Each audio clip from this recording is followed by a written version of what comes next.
Now I think I was just on before and it didn't let me know that I was on. So I was afraid. I didn't want to start talking and nobody be able to hear me and I'll be talking to myself.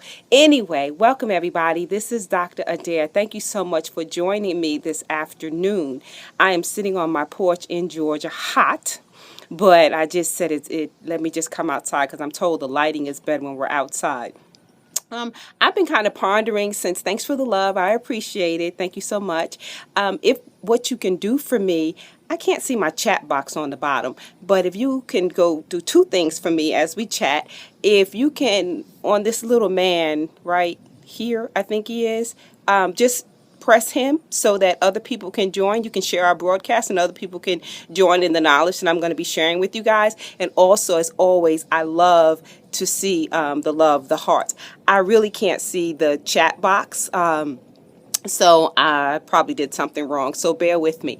Anyway, I just wanted to take a few moments today to share with you something that I think is relevant and important if you are an aspiring author and you're trying to write your book, but you're kind of stuck because you're not real sure. Yes, I can see it. Thank you so much. I can see it. You guys just hadn't commented. Okay, thank you. Great. Thank you, Pepper. But sometimes it's really tough, and aspiring authors, especially those who are writing nonfiction books, they get stuck and they can't move forward because they can't figure out, how do I tell these tough parts of my story? I know I have a story within me. I know that I want to share my story. I know I want to help other people, but how do I do that? Well, I'm going to share 4 tips with you that I use. I am a 7-time author, multiple Amazon best-selling author, and all of my books are nonfiction inspirational books. I also own my publishing company where I work with aspiring authors, whether they're nonfiction or fiction, so I know the struggles and the pain that my authors have gone through in telling their stories. I also ghostwrite, so in doing that with my clients, just telling me their story is very challenging and difficult. So there are just different things that I've had to do to kind of help people push through that tough moment. Those tough moments. So what I wanted to do, based upon the questions and the feedback and that I received from authors, I wanted to go over how to tell the tough parts of your story when writing a book. So I wrote some notes down. So if I look down, I'm just trying to make sure I tell you everything I need to tell you. Once again, go ahead and click, before we get started, click the little man on the side so we can share our broadcast so everyone can benefit from the knowledge, and then keep showing me those hearts. I love the love. So the first thing you want to do is change the way you think. You've got to change the way you think before you can change the way you behave. There is no way that you're going to be able to have that breakthrough. There's no way that you're going to be able to, I'm trying to keep this thing still, but I have a new selfie stick. But there's no way you're going to be able to change how you write and have that breakthrough if you don't change the way you think. You've got to change the way you think before you change the way you behave. In other words, you've got to believe that you can tell this story. You got to believe that it's okay to tell the story. Give your permission to tell your story. Yes, we know it's tough. Yes, it may be hurtful. But the first step is that you've got to be able to give yourself permission to tell the story. You've got to let go of that fear and focus on your faith and be honest with yourself in telling the story. You have to pull from the core of your soul. One of my business mentors always says, write as though you're talking to a friend. And that is so true. Even in doing these periscopes, it takes me a minute to get warmed up, but I have to convince myself I'm talking to one of my friends or one of my clients, and then I can start to roll. Because nervousness, is natural. Even when writing, you hold back. But you have to be able to push through that pain, push through that fear in order to begin to write about the tough times. You need to speak your truth. And when you are standing up for yourself, when you're telling the truth, there's nothing worse than being accused of something you didn't do, and you stand up and you say what you need to say to prove your innocence. It's the same thing in writing for, those tough times. In order to write for the tough times, you have to speak your truth. But you've got to change your mindset and give yourself permission to speak the truth. As long as you're speaking the truth and you're honest with yourself, that's a step towards writing about those tough times in your life. And then you have to think with a purpose. You have to release those negative energies, the negative thoughts, because as long as you're thinking you can't do it, then you're not going to be able to write effectively in order to do it. The second tip I like to share is that you want to create an outline of all these thoughts. Now, once you have decided, I'm going to change the way I think, I know I can do this, I know I have a story to tell, I know it may be hurtful, it may take me a while to get through this part. Once you have decided that, you got to create an outline of those thoughts. If you don't create an outline of the thoughts, then they go all over the place. They emerge. What is that? Okay, I'm outside. You know, I don't like bugs and animals. So, but you've got to be able to create an outline, and that outline becomes the framework of your book. That becomes the foundation of your book in order for you. Oh, what was that? I'm sorry. I'm sorry. I may have to stand up in a minute. That becomes the outline of your book.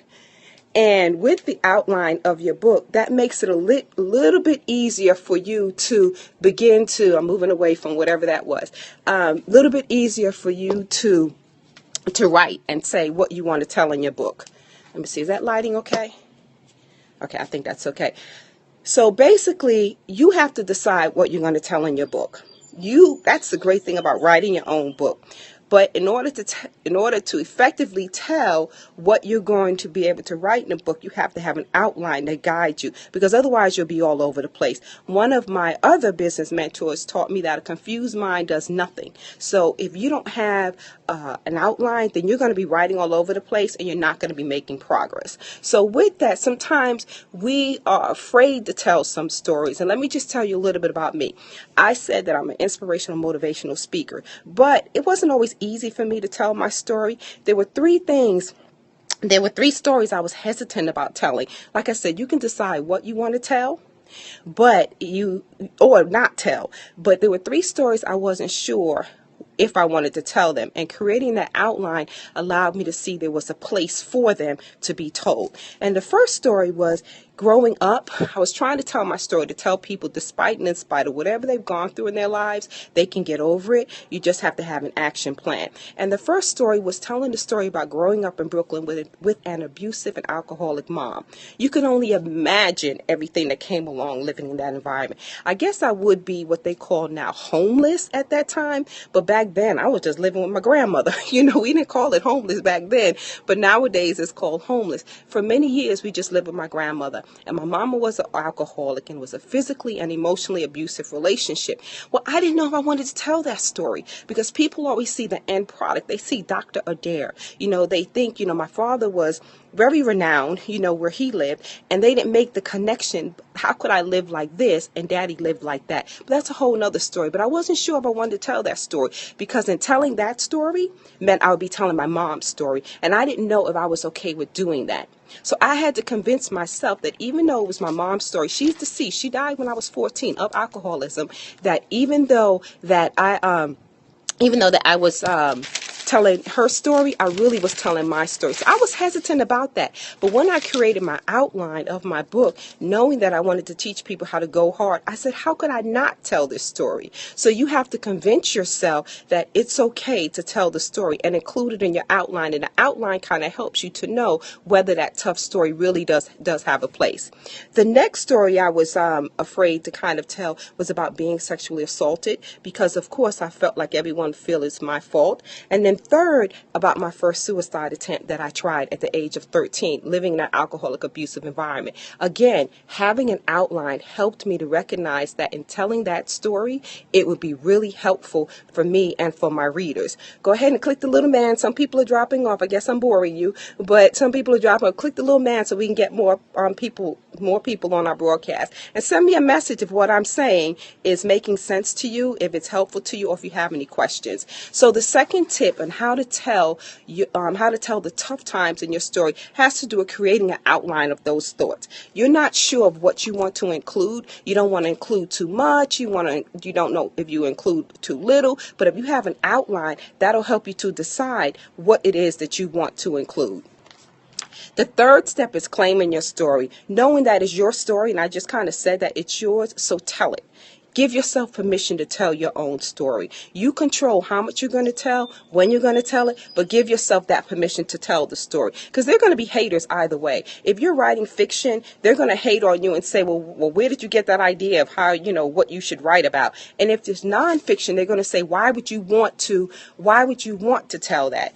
Question, how do you deal with negative feedback? It really depends on who it comes from. I have an aunt in Brooklyn right now who refuses to talk to me because she didn't even read the book, but she read a motivational message that I had written as that I had pulled an excerpt from the book, and right now to this day she's upset with me. And my whole thing was, this is my story, so I gotta let it go. So it depends on who it's coming from, because you're going to get that negative feedback, and it depends on what the feedback is about. As I said, if you live in your truth and you speak in your truth and you believe in your truth, then you stand up by your truth. And you may lose some people along the way. Not everybody who's sitting in your front row is clapping for you. You have to scan the audience, because sometimes your strongest supporters are sitting way in the back, and you have to recognize them. And those are the people who appreciate and will learn from your story. So it depends on who it is, on how you deal with the negative feedback. And finally, a fourth tip is being honest with yourself. Knowing that these stories are tough. So sometimes you have to I also teach graduate school. And then when I teach graduate school, I teach my researchers that when they're out in the field collecting notes, they're descriptive notes and reflective notes. That applies to being honest with yourself. That helps you in this process. Knowing that if you can take the tough times and break it into two categories, your descriptive notes, explaining and describing exactly what happened, and then your reflective notes, explaining and describing how you felt about what happened, that helps provide clarity for you as well in terms of the honesty, because sometimes what we think happened is not what really happened. And if you do it this way with your descriptive and your reflective notes, that helps you to understand the difference between the two and help you to bridge that gap between the two and being honest with yourself. And then you can kind of see it, because I know sometimes the way that I think things went down, when I actually write it down, that's not the way things went down. But I know how I felt about the way things went down. So that helped me a lot in sharing, my stories about being sexually assaulted, growing up with an abusive alcoholic mother, and trying to commit suicide. It helped me to write down what it is that happened. I chronicle those events in my books as well. And I think I did a good job. And I have people saying they had no idea, that I had gone through this, and that's fine. So those are the main 4 tips that I wanted to share with you quickly today. Change the way you think. Hello. Change the way you feel. Change the way you think to change the way you feel. Create an outline of those thoughts. Claiming your story. And being honest with yourself, and by creating descriptive and reflective notes. You need to know that, sometimes it's just hard. Excuse me. We search for our purpose and we feel like we're stuck, but we have to take steps to become unstuck. You said, what was it that you featured the most when you put out the story? I'm not sure. What was it that you featured the most? What do you mean by what is it? What is that I feared the most? The fear of failure, that nobody would be interested in my story, that it would not even matter. That was my greatest fear. And once I got my first reviews and sent it out to different people, I knew that I touched the heart and soul of my audience, because I told the truth. I told my truth. I'm sorry. I told my truth. That was my greatest fear, that nobody would like it, just kind of like, being a schoolgirl again. I put all this hard work and effort into it, and nobody would like it. I'm really shiny because it's hot out here. But it's okay. I learned also that I walk by faith and not by fear. And so that pushed me through it. And that's one of the reasons why I don't mind to keep writing. I published 7 books in 3 years, and I keep on writing. I have 3 more that are scheduled to come out this year. Now, I still have to work on the marketing and all that other stuff that goes with it. But in terms of writing, I have no fear when it comes by writing. And that's what I teach my authors, that you have to push through the pain. You have to be able to know that if you lean on your triple shields of grace, faith, and mercy, you will get your book done. But I'm going to need you to write. A book will never be done if you don't write. And so that's a whole nother a whole another class that I teach, in terms of getting people motivated and inspired to write. But just know that your faith has to be stronger than your fear, and don't let any difficulties that you have limit your possibilities, or determine your destiny. Know that you got this. Sometimes you just need tips in order to do it. Sometimes you just need help in order to do it. Some of you want to write a book, but you may not be the best when it comes to grammar, usage, and mechanics. I tell my authors all the time, just write. Just right. We can do all the editing afterwards. For my ghostwriting clients, we record everything and I send that to them, making sure this is your voice that you want to be heard in the written word. But sometimes you just have to write. Don't focus on what you can't do. Go ahead and get your story out. I just think it is so important, if you have a story within you, to get that story out of you. And so many of you do, but some of you just get stuck when it comes to the tough spots. I know I've outlined for you 3 tough things I've had to share in my life, put it on blast in my books and writing that will be there forever. You can do it too. Follow these steps and tips that I've given you. And you can also have more information on the things that I do and the services that I offer. I guess this is the sales part, the action part, what do they call that? But my website is Dr. Adair Speaks, DRADAIR Speaks.com, and on there I share with you different things that I can do on the Johnson Tribe Publishing. Call to action, that's what I meant. My call to action. On there I have 2 businesses. One is the Empowerment House, where I do motivational, inspirational speaking, and the other one is my Johnson Tribe Publishing, where I actually have a do-it-yourself Amazon bestseller toolkit, where I walk you through a writing system, everything you need to know to publish your book, and then also everything you need to do to become an Amazon bestseller. And that is my toolkit. I also have ghostwriting, servicing, publishing. So I have all of that. Go to the website, or go ahead and send me an email at dradarespeaks@gmail.com. I'm on all the social media. Put my name and you'll be able to find me and follow me.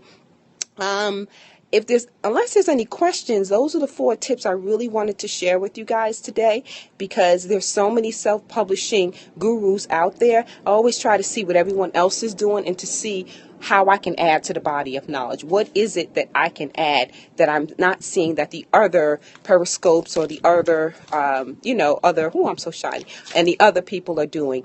And one of them is teaching you how to write the tough times in your book.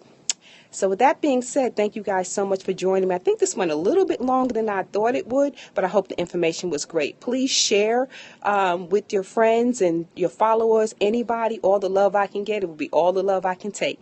Thank you guys and have a great day.